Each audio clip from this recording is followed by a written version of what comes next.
Negros Oriental Governor Manuel Chaco Segarbarria ang naguna sa pagresponde o paghatod sa ayuda tabang alang sa nabiktima og sunog dito sa syudad sa Giholngan. Sumalapas sa report, Nobyembre 5, adlaw kini nga Martes, ang kinsang gilamoy sa sunog ang panimalay sa usa ka Mr. Leonardo Transporto. Diha na imutang sa may sitio Bateria, Barangay Poblasyon na Giholngan City, Negros Oriental. Din hingpit nga naog daw ang panimalay niini og nakasinati og trauma ang pipila ka miyembro sa pamilya human nga nawad-an sila og panimalay. Sanglit patun pa dili lalim ang mabiktima sa sunog.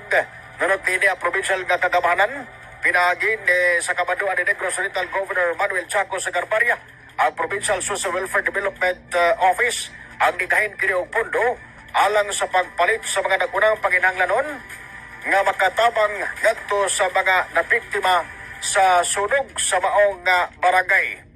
Gihatod ni Negros Oriental Governor Manuel Chaco Segarbarria ang abag tabang sama sa mga family living kits or essential resources nga makatabang sa maong pamilya sama sa pagkaon, food packs, hygiene kits o uban pa medical kits o uban pa nga makatabang ngadto sa maong pamilya.